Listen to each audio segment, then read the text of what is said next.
Hey guys, welcome back to another week of Autastic, your comedian's guide to autism. I'm one of your hosts. My name is Kirk Smith, and my co-host and friend, Graham K. Hello, everybody. Welcome back to another episode of Autastic. Kirk has an autistic son who Still has true. autism, and I have an autistic brother who has autism. a little redundant, Can't but get true. angry at us with the verbiage there. Covering all, making everybody I'm angry. wrong at both ends. But anyway, how is JJ doing, Kirk? It's all good, I think. We've got the holidays coming up. The weather's changed in New York City. Well, the holidays are always hard for me, honestly. But I've got time to come and coming up to see him. I'm excited about that. I've made preparations. I'm ordering toys. I'm scouting different things I think he'll like. I've got a brother coming this time. It's Whoa. It'll be JJ's first family member visit that's not me in about a year. Is that right? Since his sister came, right? Sister hasn't been there in 7 years, but his grandma, my mom, came I think it's been about 2 years.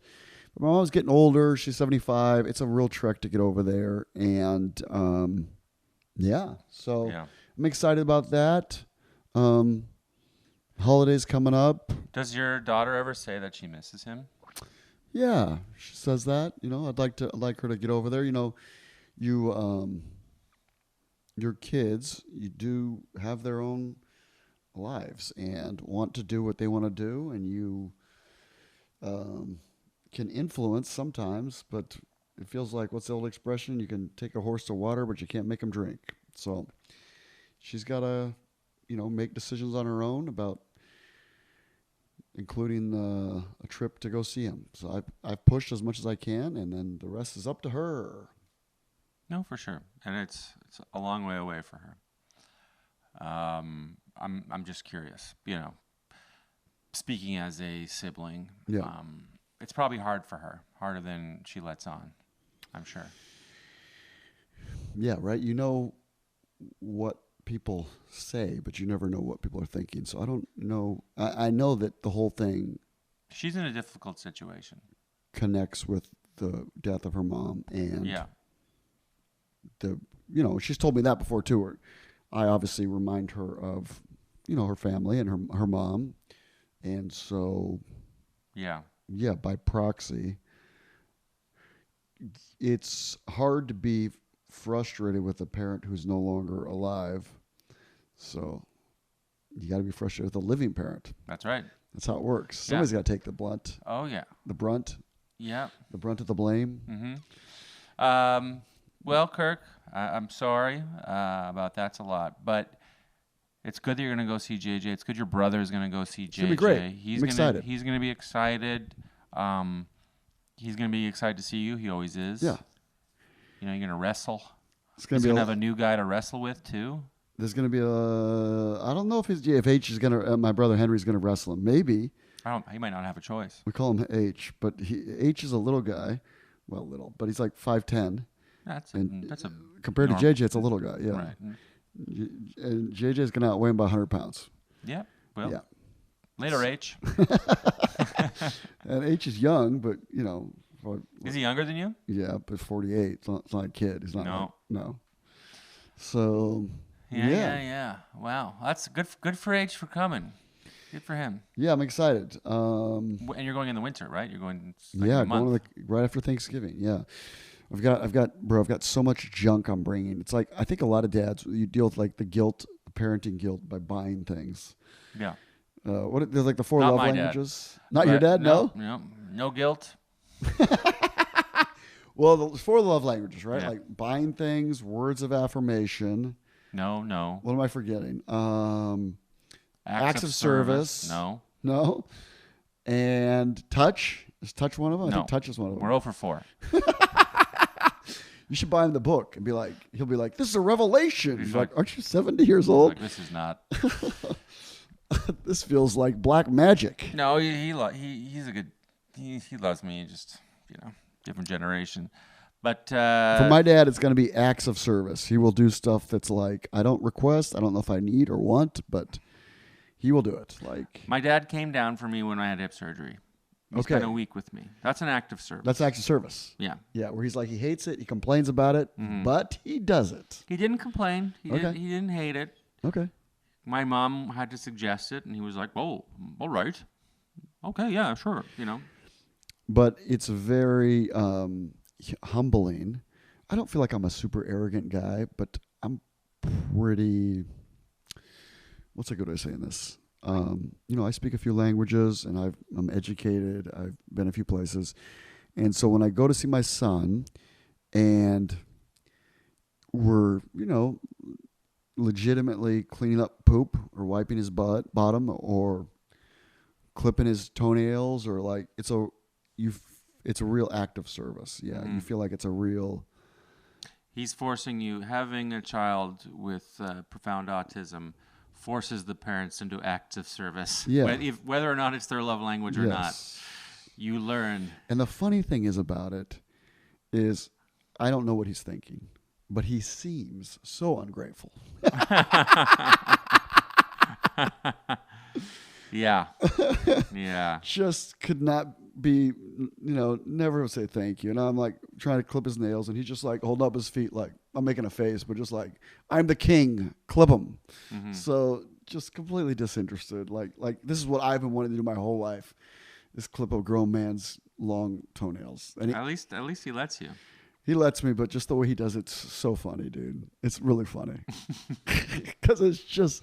I don't want to say it's not humiliating because it's my son and I love him, but it's funny. It's very for sure. humbling. Is that? I mean, it's almost like I'm in the middle of nowhere. Yeah, you really are. You're by the Arctic Circle. There's nothing going on. There's no paparazzi. There's nobody that's like, oh, you're a great dad, which is fine. I get it. It's part of.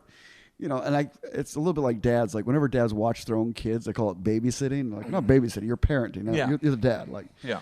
So it's a little bit like that. Like, why do you want credit, Kirk? You're just being the dad.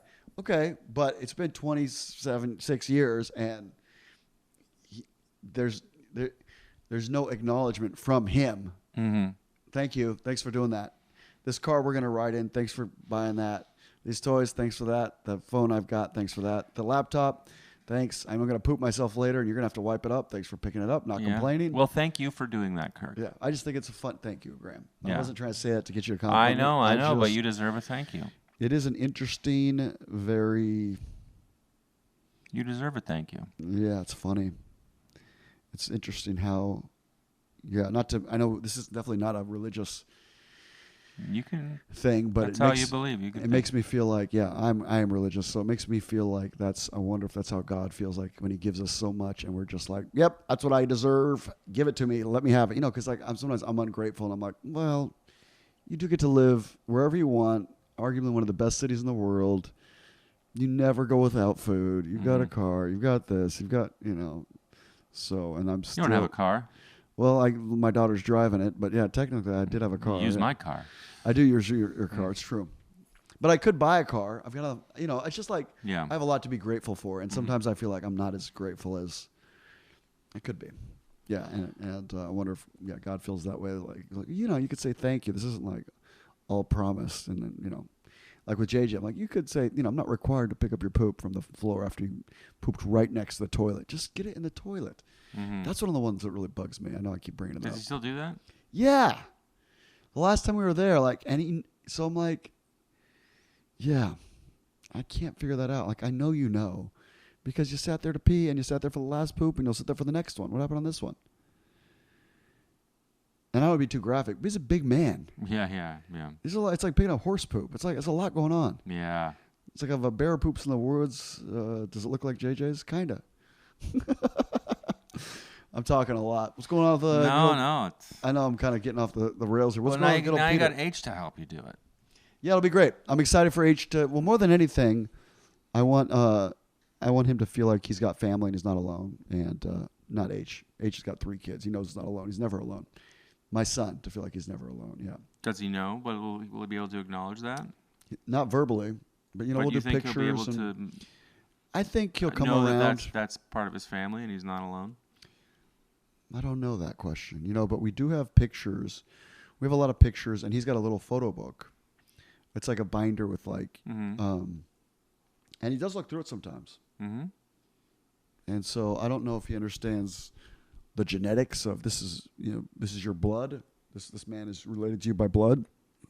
I don't know if he understands that Henry's blood, but based on the fact that he looks at those pictures and geez Louise. Yeah, like photo albums. Yeah. I think you'll. It's cool that he looks at those. Yeah, it's cool That's and encouraging. unsettling and sad, but yes. Explain why it's unsettling and sad. Well, he has before looked at the pictures of his mom. Uh-huh. And so, you try to explain. I don't know what he understands. Yeah. As far as death. Do any of us understand death? Well, he knows she's not there anymore. Yeah. And so he's feeling that. Is We have a friend- what you're saying. Yeah. We have a friend who passed away last night. Comic. I don't say the name. I don't think it matters, but we were talking about this last night with Christina Walkinshaw, a very funny comic. Did you know Kathleen McGee? I did do a gig with her. Yeah. So I don't know her, but I knew, work friend, work colleague. Mm-hmm. And we were talking about that. And funny comedian. Look her up on the YouTube. Yeah. Passed away. Funny person. Colon cancer, I want to say. Yeah. But, I was talking to Walkinshaw about it, and I'm like, well, not to be too morbid, but death is the final destination of all of us. None of us get out alive. Like, she was taken too early, but for sure we're all going to die. Which sounds a little... But it's nice of you that you came out of. last night to spread the joy. Yeah. Yeah. Well, I view it the opposite. I view it like it's nothing to be scared of. Mm-hmm. She was taken too early, but also, nothing to be frightened of, nothing to be caught unawares. Nobody's like, I can't believe everybody from 100 years ago is dead. Well, everybody. I mean, so. I don't know. I've been eating porridge. My greens. You're going to live forever. Yeah. You're taking your hair pills. Taking my hair pills. Forever. Yeah. You're going to have a beautiful corpse, full head of hair. Yeah, that's right. So, yeah, you get it. I don't know. Anyway, how's Peter doing? Oh, he's doing good, man. He is. He seems happy. The meds are working this Good. week, this month. You could. Maybe it's just we know what it is. I'm being trite, I guess, but he was happy today when he called, and it's because a volunteer came and took him out, and they went for lunch. The chiropractor, Michael. Yeah, who's also a comedian. So human contact. Wouldn't you know it? We're human beings. We're social animals. And he was happy today because someone took time out of their life to have lunch with him for no reason. To invest a little time in him. For no reason other than out of the kindness of their heart. And they had a good lunch. And then, so. You know what's interesting? A little behind the scenes here. I had a technical issue, so we had to go off the air, and Peter called, and I got to talk to him with Graham here. And a couple minutes ago. Yeah, and it's interesting to hear Peter's. You talk to him every day. I don't. And when I do talk to him, it's interesting to think about. We're all like connected by the trying to walk through our decision making. So we were talking about money and budgeting, or you were talking about money and budgeting with him, and things for the green machine for your car. And then him saying, sometimes it's good to buy shirts. It's like, it's interesting to hear his thought process around, trying to, what we all do is trying like to. You were trying to explain to him you have to save money to buy something bigger. And if you keep spending money on little things, you can't save money. And he just didn't get that. No. He was like, nope. Sometimes T-shirts are good to buy. You got to buy T-shirts. And then I was like, okay, Peter, you're right. And then he goes, now tell Kirk. And I go, Kirk, right? You agree with Peter, right? And Kirk was like, yes. And then, So it just, he doesn't understand money or budgeting or. But I think we're all looking for validation, mm-hmm. and I feel like he gets that when he gets to go out with his friends or Michael or I don't, mm-hmm. Friends, friends, yeah, and talk to him and encourage him, and Mm-hmm.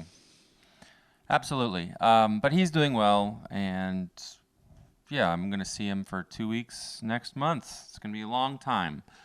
It'll be a long haul for me. 2 weeks back home. But anyway, we have an article. Yeah, this is sparked by the podcast I listen to once in a while called Bedside Manner, and they were talking about this. Bedside manner. It's by a doctor, and he just talks through. It's interesting to me,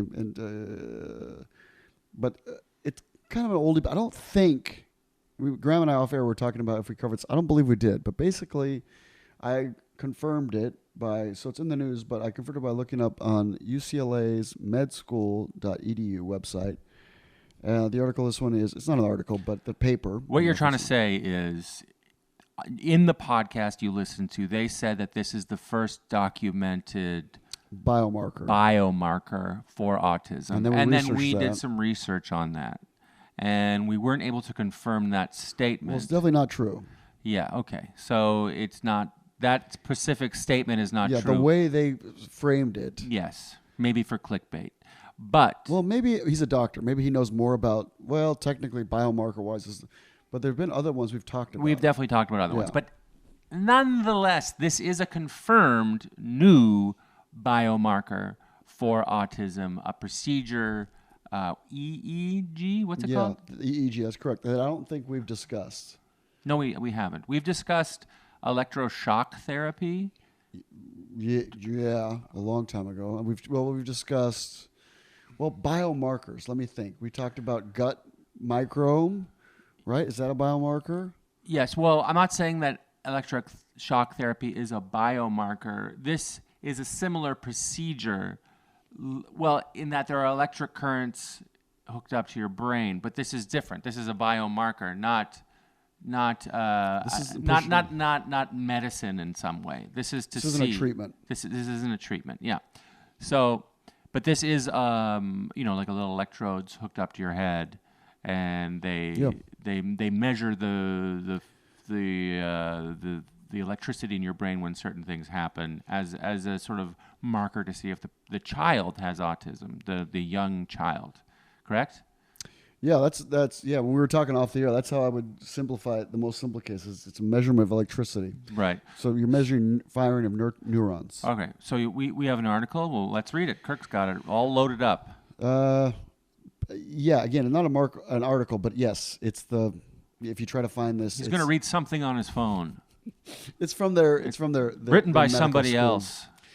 Old tech with promising new tricks. One promising tool in the study of brain-based biomarkers in ASD is electron encephalography, or EEG. Invented almost 90 years ago, the EEG is a non-invasive and safe test used to detect the firing of neurons in the brain. The firing of neurons generates an electrical signal that can be measured at the scalp to record EEG. The electrodes are attached to the scalp, and the brain waves pattern are safely and painlessly recorded. The technology has been refined and computerized and is providing to be an eye into the brains of young children with ASD who are at high risk of developing the disorder. The EEG is basically examining the activity of the brain in real time, says Dr. Jest, who is an expert in EEG use at ASD research and joined UCLA in 2010 to establish an electrophysiological program in the Autism Center, known as the Developmental Neurophysical Lab. We should be able to use EEG to start understanding the differences in processing patterns in high-risk patients and in children with autism across the spectrum. If you can give a baby a task or show them pictures while recording EEG, you can get a readout of how the brain is processing the information without having the actual infant or child to provide an answer. You also can measure the way in which the brain networks are connected and functioning. It's pretty powerful. Biomarkers are proving especially useful in identifying babies at high risk for developing ASD, either because they have a sibling with the disorder or are showing some early signs such as not engaging caregivers. Physiological measures such as EEG, magnetic resonance imaging, MRI, and eye tracking are now used at almost all UCLA studies in high-risk children. And then they've got a picture of a person with little stickers on their head. Mm-hmm. Several studies comparing children with ASD and those with high risk to normally developing children have revealed differences in brain function, and scientists can even begin to parse out certain subgroups of children with particular patterns and abnormal neuron connections. These subgroups have been linked to specific genetic causes. The ASD biomarkers for early intervention. How much do we want to read this? I think we've covered enough. I think it's interesting that non-invasive stickers on a brain on your head, and then it opens the door to earlier interventions, says Dr. Jest. Research over the last few decades has revealed that intense early therapy can help children with ASD overcome some of the core deficits of the disorder and maximize their developmental outcomes. Jeez Louise, that was a mouthful. Easy for me to say. What do you think, Graham? I'll say basically the same thing I say every time, is that it's great that there are new ways to detect it. And this one seems pretty uninvasive, and hopefully will become more prevalent and easy to get wherever you live. Yeah, I'm excited. It would have been nice to know if Peter had it when he was 2. Maybe I could take it right now. Maybe I could hook it up to my little brain. Well, the way it was described to me was, it's a different number of firing of neurons. So there's data that you attach the nodes, the little stickers, and then they run it, and then you can see, to oversimplify it, if 1,000 neurons fired or 10,000. So, and that'll be pretty clearly definitive as far as a ranking of where you might stand on this issue. I thought it was great. Mm-hmm. What do you got coming up, buddy? Oh, how's the road looking to you? Come check me out at Fort Collins Comedy Fort, right outside Denver. That's February 29th and 30th. Should be some real fun shows, folks. And Rumors Winnipeg, the 18th, 19th, 20th, and 21st of December. And I'm going to be doing some shows speaking of I'm going to be doing some shows in Ottawa in, I think, New Year's Eve. I'm doing shows in Ottawa, Ontario, my hometown. I'm going to be in Ottawa way too long. It's going to be so cold. Anyway, love you guys. Thanks for listening. I don't know if you hear the sirens in the background, but I got to go. Guys, you could do me a favor and add me on social media, Kirk Smith Comedy, and all your social media needs. The doctors are coming to my house now to pick me up, apparently. You can hear them in the background. It sounds like a house fire. That's it, guys. Have a great week. It's a hot pod. That's all, folks. Have a great week. You can do it.